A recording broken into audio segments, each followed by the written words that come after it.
De receber aqui o advogado Kelps Lima, secretário de Planejamento e Finanças de Parnamirim. Kelps, de forma oficial, bom dia, satisfação tê-lo aqui conosco. Bom dia a todos os ouvintes da CBN, prazer enorme estar aqui novamente. Eu vi a semana passada uma notícia a respeito do Parque Tecnológico Parnamirim Aeroporto Digital. E aí, na hora que eu vi, liguei para você vir aqui para a gente discutir sobre isso. Por quê? Tudo que envolve tecnologia, tudo que envolve o mundo digital, pressupõe que é uma sociedade que está querendo se manter no padrão do que há de mais relevante hoje nas ações empresariais, de tecnologia, de ciência no mundo. E me chamou a atenção, e aí por isso que eu lhe chamei aqui. Queria que você explicasse para o nosso ouvinte, o que é o Parque Tecnológico Parnamirim Aeroporto Digital. Vamos lá, Gênia. Um dos motivos de eu ter ido assumir a Secretaria de Planejamento de Parnamirim foi exatamente criar projetos para a cidade que sejam inovadores e que recoloquem Parnamirim no mapa não só do Rio Grande do Norte, mas no mapa nacional e internacional, que faz parte do DNA de Parnamirim. E a prefeita Nilda me fez essa demanda, ela pede para que a gente pense fora da caixa. E eu, numa viagem a São Paulo, um grande amigo meu que trabalha na área de tecnologia disse: olha, o Rio Grande do Norte tem um potencial brutal nessa área, há uma demanda lá reprimida, que já não é mais absorvida pelo Instituto Metrópole Digital, e a gente consegue levar outras empresas nacionais para lá, com um detalhe: a gente pode fazer um trabalho com tecnologia aeroespacial e aeronáutica, porque Parnamirim tem uma base aeroespacial e uma base da aeronáutica muito forte. E aí eu peguei essa ideia, levei para a prefeitura. A Barreira do Inferno está em Parnamirim? A Barreira do Inferno está em Parnamirim. Perfeito. Então, há um diferencial internacional e nacional no posicionamento em Parnamirim, além da questão histórica. Voltei à prefeita, o que é que se precisava disso?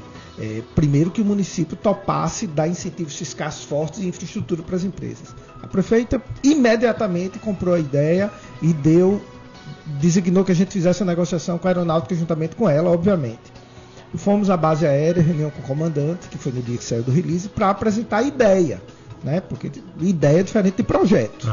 Você tem ideia, agora ela está se transformando em projeto. A ideia vira sondagem, no caso. Aí fomos lá falar com... Sim, tem um detalhe. Eu, em casa, no final de semana, comecei a estudar, quem me conhece sabe, fui mergulhar no assunto. Me encontro com o Porto Digital em Recife, que é o maior parque tecnológico do Brasil. O que foi feito lá? Você pegou a área portuária, como fosse aqui a Ribeira, as Rocas, e deu incentivos fiscais para empresas se instalarem ali. O Porto Digital hoje é um negócio assim, bilionário, como diz Ciro Gomes, com B de banana. É um negócio bilionário. E aí me deu estalo em casa. Se Recife tem um porto digital, por que a gente não pode ter o aeroporto digital? Boa sacada. Em Parnamirim?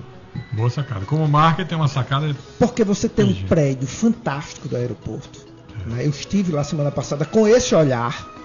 O prédio está lá, design é lindo, a estrutura é perfeita. O mesmo prédio do aeroporto. O mesmo prédio do aeroporto. E aí fomos falar com o comandante, ele comprou a ideia na hora. Nós vamos, a prefeita vai, junto com o comandante, a São José dos Campos, no ITA. Ele falou que esse projeto vai ser pioneiro no Brasil para que outros setores da aeronáutica façam parques digitais também. E aí, ainda não tem um termo assinado, né? A gente está agora na minuta para a prefeita mandar para a aeronáutica, porque o aeroporto, o prédio, já é cedido para a prefeitura. Sim. Mas ele funciona no museu lá. Então a gente precisa mudar só o objeto da sessão, precisava da concordância do comandante. E aí a ideia começou a ganhar começou a ganhar forma, começou a ganhar escopo. Eu estou viajando agora quinta-feira, vou para um evento, não vou às custas da prefeitura, é importante dizer isso, para um evento na Estônia e na Finlândia. A Estônia é o país que tem mais tecnológico do mundo hoje. Nenhum país do mundo, o cidadão tem mais acesso à internet, a governança eletrônica é mais forte, e aí o encontro mundial sobre governança e tecnologia é justamente na Estônia. E ainda diz que é muito bonito.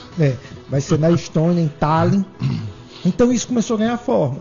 E a gente começou a abrir conversas, e eu não sou da área, né? Sim. Eu não sou da área, mas eu estou muito impressionado com o retorno das conversas.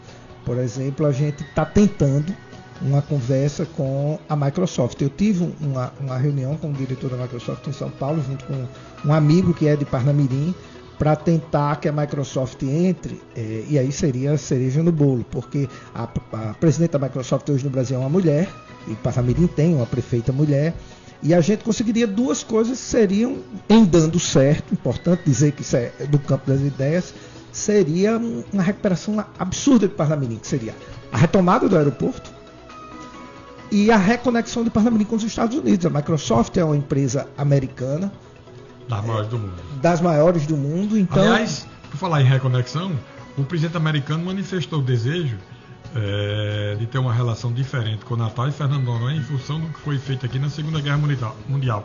Ele se referiu ao Natal, mas a gente sabe que os investimentos foram realizados em Parnamirim, né? E essa coisa do Parnamirim Aeroporto Digital tem inclusive uma coisa simbólica, né? Porque os aeroportos, tanto o aeroporto Augusto Severo como o Aloysio Alves, quando você embarca de outra cidade para cá, você vem para o aeroporto de Natal.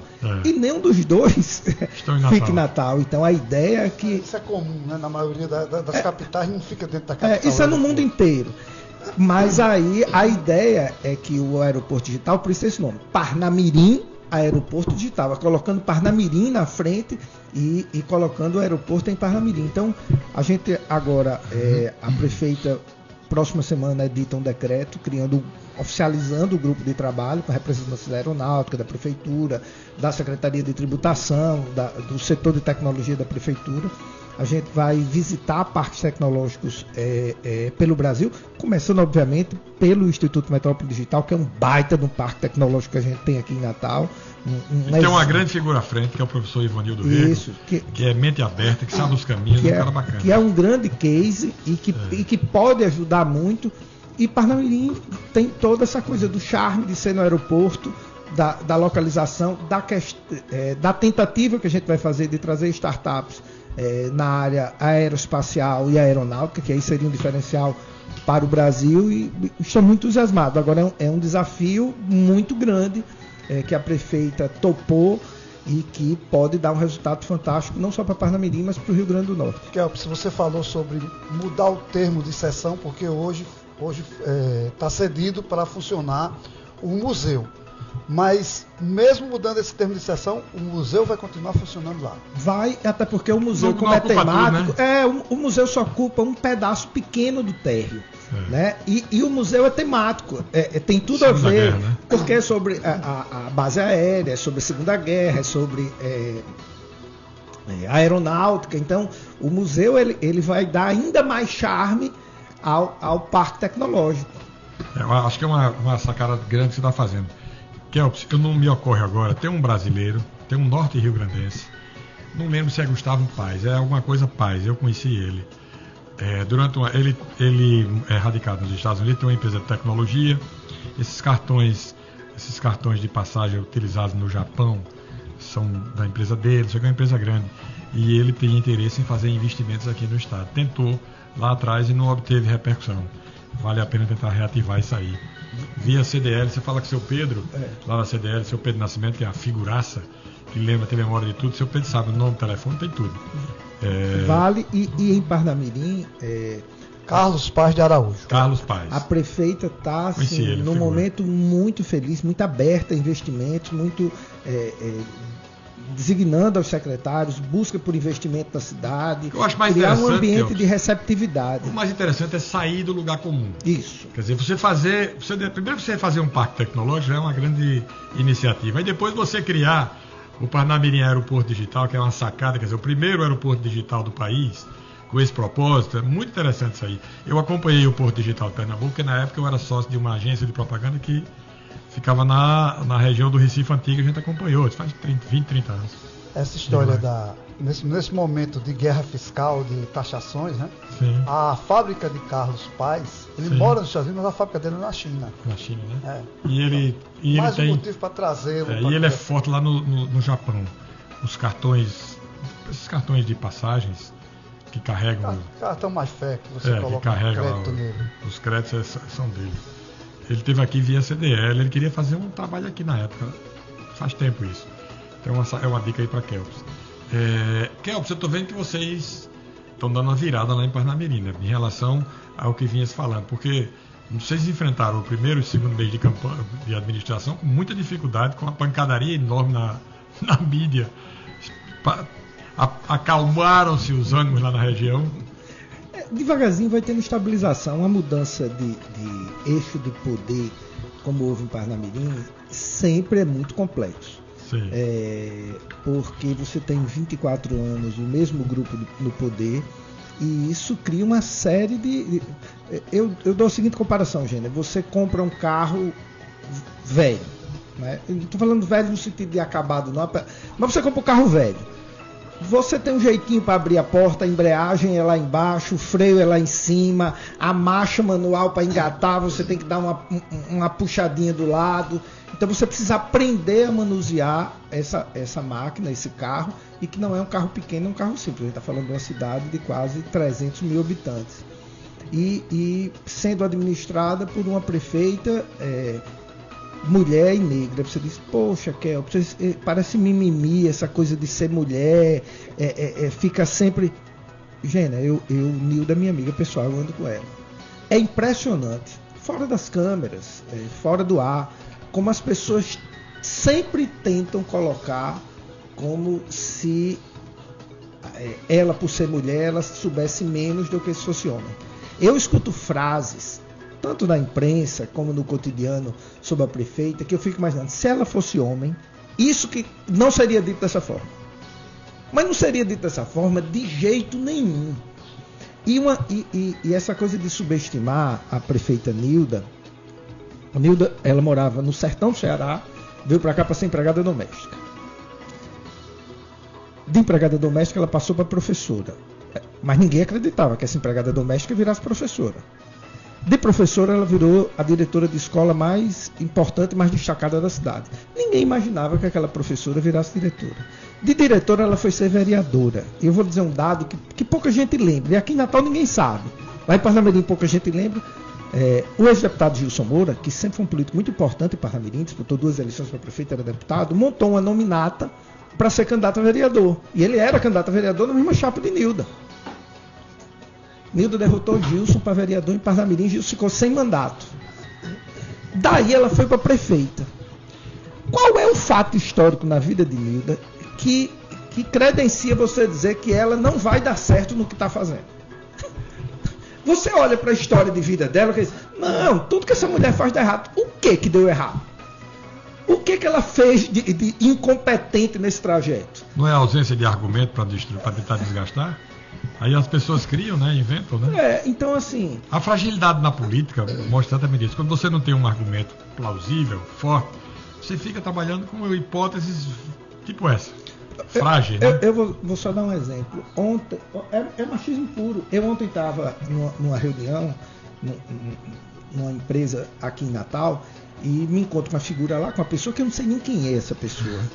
E aí esse homem olhou para mim e fez, olha, vou lá em Parnamirim visitar, eu soube que você está mandando lá. Eu disse, se o prefeito fosse homem, você ia dizer essa frase que eu estava mandando? Qualquer homem, qualquer um.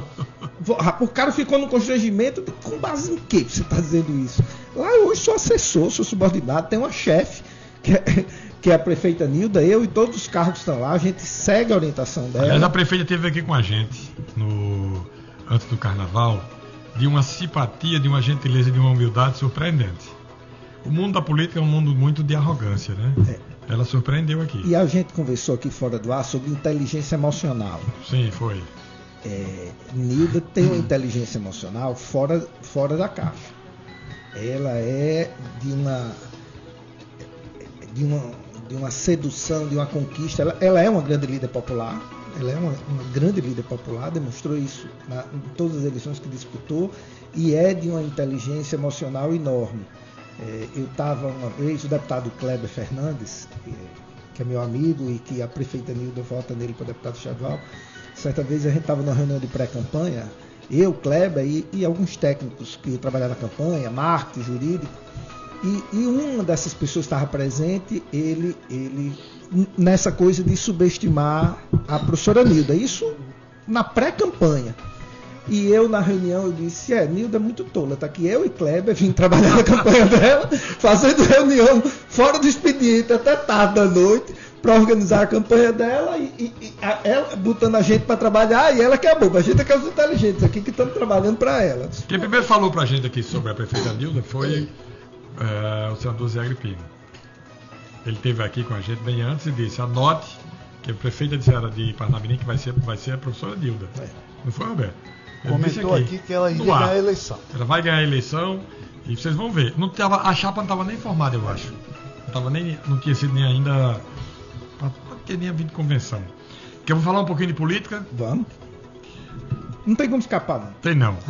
Porque você articula e a gente fica vendo você articulando, você conversa com as pessoas e eu vi que você está conversando para a montagem de uma nominata para deputado federal, provavelmente num grupo que poderia unir você, você só não foi eleito por conta da legenda, porque o deputado Gonçalves teve muito menos votos que você, acho que uns 25 a 30 mil votos. 25 mil votos a menos e se elegeu. Então você estaria articulando com o ex-prefeito de Natal, Carlos Eduardo Alves, com o ex-deputado Rafael Mota, tem outros aí. Abraão Lincoln.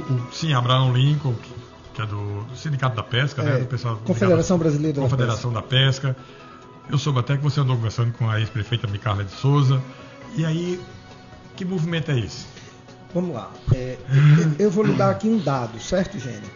Com a nova regra eleitoral no Brasil, que exige que o partido tenha 80% do quociente eleitoral para eleger um, fez com que nos estados onde você tem 8 ou 9 vagas, você precisa... Você vai falar sobre isso no próximo bloco, porque a gente vai chamar agora o repórter CBN. Daqui a pouquinho a gente volta exatamente para você. Fechar. Cicobi, seja um cooperado mais potiguar. Desculpe, foi... Tranquilo. Eu me adiantei porque Kelp estava falando aqui sobre a formação das nominatas e a gente parou para poder ir para o intervalo e aí a palavra é sua, Kelp. Na eleição passada, só 3 partidos elegeram. Ok? Na eleição passada, só 3 partidos elegeram deputados federais do Rio Grande do Norte: PT, PL e União Brasil. Quem inventou de montar chapa sozinho para fazer uma chapinha para eleger um, perdeu a eleição com muito voto. Garibaldi perdeu a eleição sendo o 3º mais votado do Estado. 95 mil votos. Eu perdi a eleição sendo o 8º mais votado do Estado e Beto Rosado perdeu a eleição. Então qual é a tendência nessa? Aqui cabem 4 nominatas. 4 coligações. 4 coligações. 4 grupos políticos. Desde que o quarto grupo tem que estar unido, porque 3 nominatas já estão formadas, a do PL, a do PT e da Federação União Brasil PP. Com essa lógica, estes candidatos que não têm mandato e que têm alguma relevância política no Rio Grande do Norte, começaram a conversar, um processo absolutamente natural e do interesse comum e óbvio, né? Do interesse comum e óbvio. E essas conversas, elas foram avançando, foram ganhando forma. A gente já teve reunião virtual, reunião presencial, tem conversado com outros atores da política do Estado. Ontem mesmo eu dei uma entrevista para uma TV de Mossoró, para a TCM, e falando que a gente está em busca agora de um candidato de Mossoró, porque Mossoró, ele sempre foi protagonista nas eleições de deputado federal, chegou a ter 2 deputados federais, não tem hoje um representante de Mossoró, e claro que Mossoró vai produzir uma candidatura em algum momento. E se essa candidatura for competitiva, ela vai arranjar muito mais abrigo no grupo que a gente está construindo do que nas nominatas que tem já deputados federais com mandato. Por isso, é a circunstância que fortalece essa articulação, não é por causa de A, ou B ou C. O prefeito Alisson vai ser candidato a governador? Eu acho que sim. Eu acho que Alisson, forte, né? Eu acho que Alisson, eu vou lhe revelar uma conversa de bastidor. Em novembro, eu tive com a Alisson, assim, eu converso com a Alisson toda semana. A Alisson é meu amigo, meu irmão. Mas em novembro a gente sentou pela primeira vez para conversar esse assunto. E ele me perguntou o seguinte: Kelps, o que é que você acha de ser candidato a governador? Eu disse: você quer que eu lhe responda como amigo ou como político? Ele disse: responda como amigo. Eu disse: não vá de jeito nenhum. Você tem uma filha pequena, você vai curtir seu casamento, você entrou na política muito cedo, fica os 8 anos em Mossoró, depois você dá uma pausa de 2 anos, viaja pelo mundo, aprenda outro idioma, Dei conselho de amigo. Ele disse, como político, eu disse, começamos a organizar a campanha quando? Porque você não vai perder a eleição se você será governador. Então, assim, eu tenho a suspeita que ele me ouviu mais como político do que como amigo. Tem um fato relevante ontem. Está no jornal, na Tribuna do Norte de hoje, que o senador Stevenson Valentim declarou apoio à candidatura ao governo do Estado do atual senador Rogério Marinho. Todo mundo estava achando que Rogério Marinho será candidato, pretende ser candidato para uma função nacional, vice-presidente, por aí vai, uma chapa majoritária nacional. Mas aí fica claro que, na verdade, Rogério é candidato a governador, né? Vamos lá. Tem declaração de Rogério ou de Stevenson? Acho que é de Stevenson, né? Rogério recebeu, porque você para ser candidato a governador tem declaração. A declaração vi mais num desejo de Stevenson do que de Rogério, porque essa declaração é só de Stevenson. Põe a capa da tribuna para a gente ver aqui de novo, por favor. A não ser que Rogério já esteja no momento que Stevenson dite o destino dele. A declaração de Stevenson é coerente com Pepe. Eu acho Rogério um baita no nome para ser governador do Rio Grande do Norte. É importante que se diga. Acho Rogério hiper preparado. Votei Rogério para o Senado. Mas a declaração é de Stevenson. Eu estou vendo as pessoas receberem como se fosse Rogério anunciando a candidatura. Tem mais. A declaração foi dada numa entrevista que ele deu a uma rádio concorrente nossa aqui. E ele disse o seguinte: ele disse, no meu entendimento, até pelo meu relacionamento mais próximo enquanto senador, meu apoio é para Rogério Marinho, mas não impede, por exemplo, que eu apoie a Alisson. Ele diz exatamente o seguinte: os pretensos candidatos da direita, certo? Ou que se dizem de direita, Álvaro, Alisson e Rogério Marinho, todos teriam um apoio dele. Claro, ele diz que está mais perto de... Deixa eu fazer aqui uma observação de forma muito respeitosa, né? Já que o subtexto aqui está todo inteligência emocional. Você acha mesmo que Alisson é de direita, que Álvaro é de direita? Eu vejo às vezes a imprensa dizendo candidato de direita. Você acha mesmo que esse povo é de direita? Você vê declaração, posturas, projetos apresentados, políticas públicas desse candidato, do que a gente entende por direita? Mas você acha Você acha que o eleitor está preocupado se o cabo é de esquerda, de direita? Acho não. Sinceramente, acho não. Acho que é uma minoria. Então, quando eu vejo assim, a direita vai ter um candidato no Rio Grande do Norte, eu digo, meu Deus do céu, eu olho, procuro. Tem gente de direita no Rio Grande do Norte. Rogério Marinho é um político de direita. Coronel Azevedo é um político de direita. General Girão é um político de direita. E a lista começa a ficar estreita a partir daí. É isso mesmo. A partir daí, tu vê um candidato de direita, tem certeza que esse povo, Alisson de direita, assim, não me apresentar. Alisson ainda não se apresentou para mim. Você está dizendo de gente que hoje se diz de direita, ou que diz que é de direita, mas que começou na esquerda, que foi de esquerda. Eu nunca vi esses políticos se autodeclararem de direita. Por exemplo, quando Paulinho Freire apresentou a candidatura a prefeito de Natal, Paulinho é um lorde. Paulinho é um cara de centro. Paulinho é um lorde. Eu disse, olha, a chance de Paulinho chamar Lula de ladrão numa campanha como o bolsonarismo quer é nula. É nula. Paulinho é um cara de centro. Ele teve apoio da direita. Perfeito. Mas ele ser de direita... Há uma confusão muito grande entre hoje, no espectro político, e se confunde propositadamente entre o que é ser de direita e o que é ser de centro.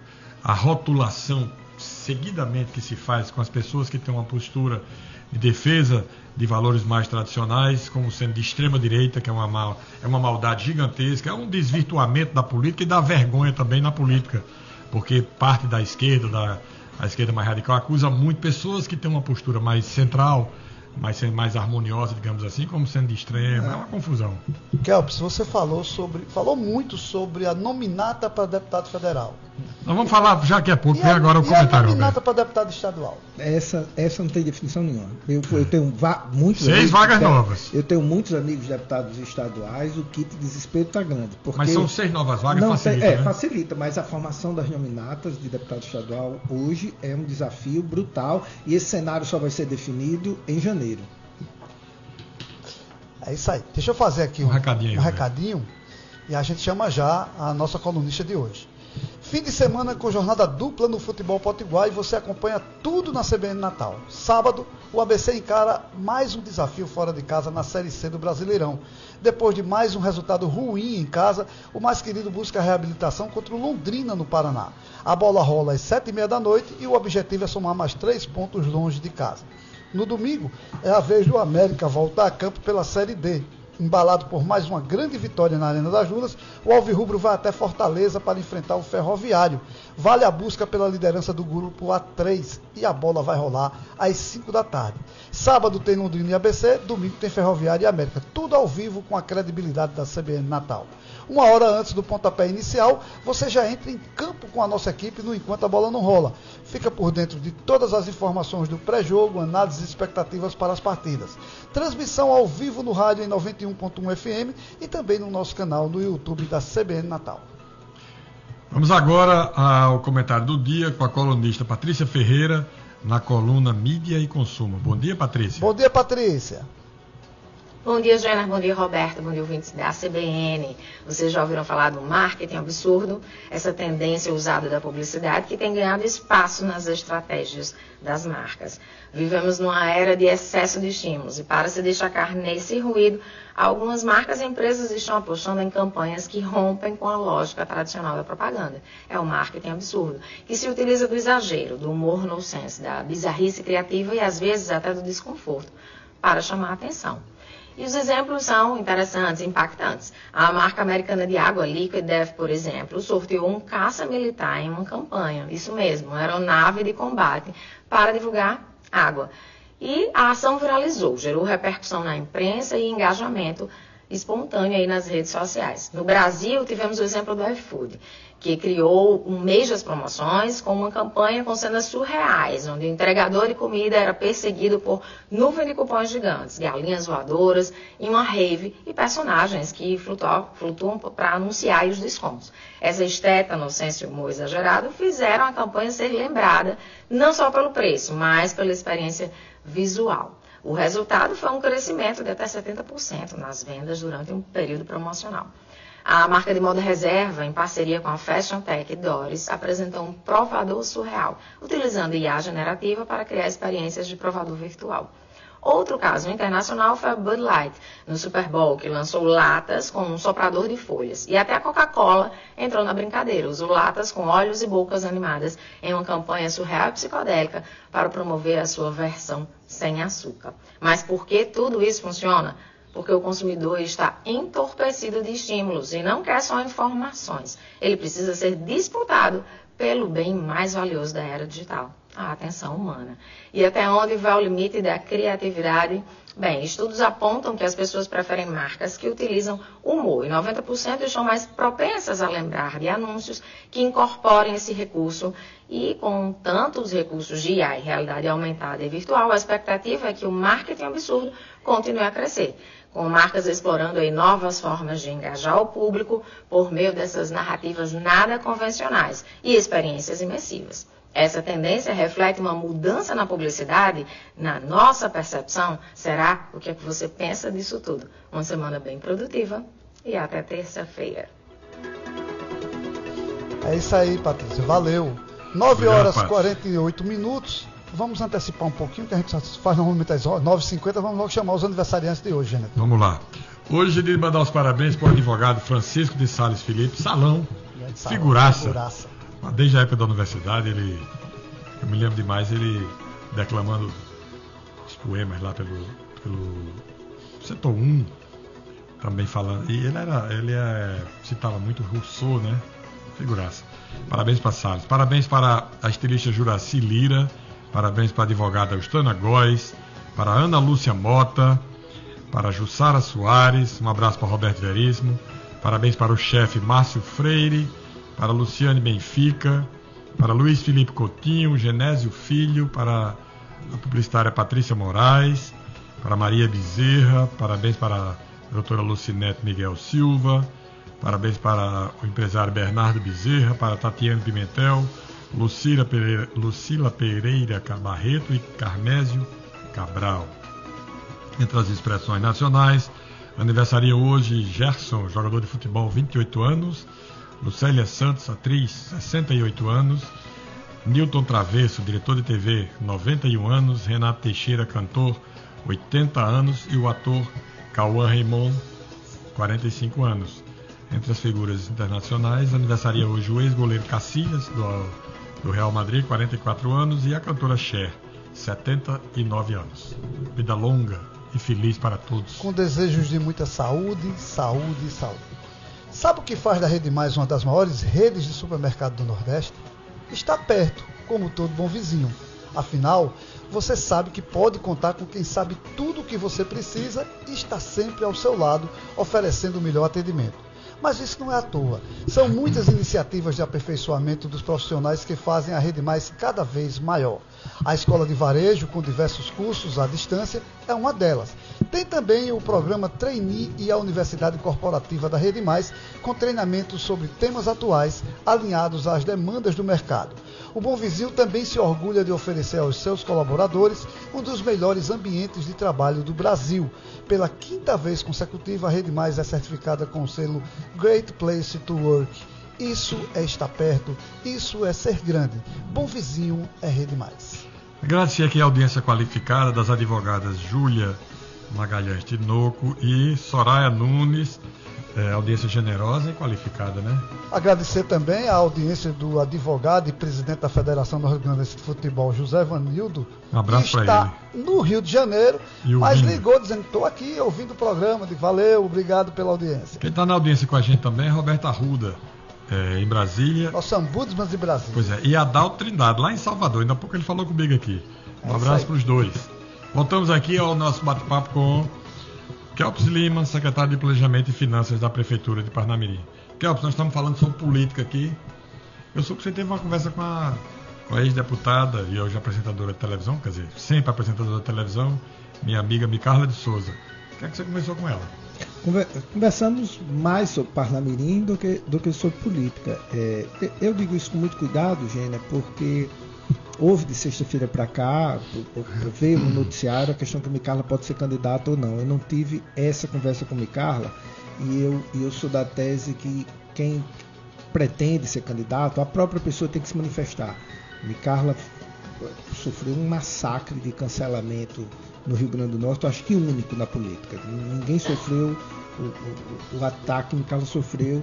Isso há uma série de questões que a gente precisa respeitar, familiares, pessoais. Micarla tem muitos desses ataques injustos, né? Grosseiros, deselegantes. Porque uma coisa é você questionar uma gestão, outra uma coisa é você discordar fortemente de questão ideológica, outra é você querer massacrar a vida pessoal. Micarla deu uma virada na vida dela muito grande. Micarla não precisa voltar para a política para ser vitoriosa. Ela retomou a TV Ponta Negra, retomou o programa, retomou a vida pessoal. Exemplo clássico, típico de inteligência emocional.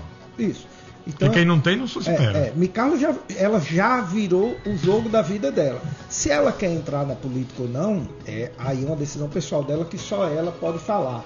Agora, que ela é um nome relevante, tanto é relevante que eu dei 3 entrevistas de sexta-feira para cá, nas 3 Micarla foi pauta. Então ela tem relevância política. E acho Micarla é muito querida, né? E acho que qualquer partido e qualquer grupo político, se Micarla se manifestar em algum momento que é pré-candidata a qualquer cargo, o telefone dela começa a tocar imediatamente em todos os partidos. Ela tem filiação política? Eu não sei dizer. Eu acho que não, mas não sei dizer. Mas é um nome muito relevante e colocado no tabuleiro, as peças começam a se mover imediatamente. Você está otimista com as perspectivas para 2026, as perspectivas político-eleitorais para 2026? Gênia, desde 2014 que eu participo, a cada eleição, a cada 2 anos, eu participo da formação de nominatas e formação de chapas. O nosso partido, apesar de ser muito pequenininho nacionalmente, Solidariedade, ele teve candidato a governador nas 2 últimas eleições, né? Sim. Inclusive o segundo lugar nas eleições passadas para governador, Fábio Dantas, que teve mais votos do que o senador Estício para governador. As pessoas esquecem disso. O candidato do Solidariedade teve mais votos do que o senador Estício para governador na última eleição. A gente tem 2 deputados estaduais na Assembleia. Nosso partido teve 170 mil votos para deputado federal na eleição passada. 9% dos votos do Rio Grande do Norte para deputado federal na eleição passada foi desse partido. Nós ganhamos a eleição, depois de 30 anos de poder, do grupo dos Rosados em Mossoró. Alisson foi eleito pelo Solidariedade, foi eleito deputado e prefeito pelo Solidariedade. Agora, para prefeito de Parnamirim, terceira maior cidade do estado, o Solidariedade vence a eleição com uma ex-empregada doméstica, professora da rede pública de ensino e atual prefeita de Parnamirim. Então a gente está habituado a jogar esse jogo com baixa estrutura. Novamente a gente está participando da articulação, claro que diferente, eu estou mais experiente, no outro momento inclusive de vida pessoal, dialogando com setores da sociedade de uma forma diferente. Então a gente está articulando, não necessariamente no Solidariedade, porque esse jogo partidário ele vai ser todo alterado até janeiro, com novas federações, fusões, tudo isso que a gente está vendo.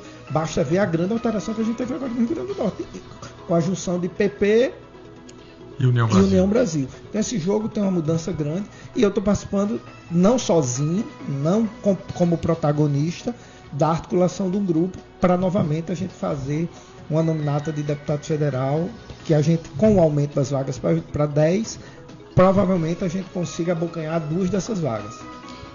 Perfeito. Kelps Lima, advogado Kelps Lima, muito grato por sua participação aqui. Daqui a 2 meses a gente chama você de volta para saber das notícias e das articulações como estão. Obrigado. A gente não falou propositadamente sobre o quadro majoritário no Estado, porque as coisas estão começando a se arrumar. Vamos falar mais à frente de novo. E eu não sou imparcial nesse jogo. Eu já estou defendido nesse jogo. Obrigado. Isso é uma tese sociológica, né? Há imparcialidade nas ciências sociais? Não há, né? Eu não sou imparcial de jeito nenhum. Não há imparcialidade. Imparcialidade é uma falsidade. E aí, obrigado a todos os telespectadores e ouvintes da CBN. Muito grato.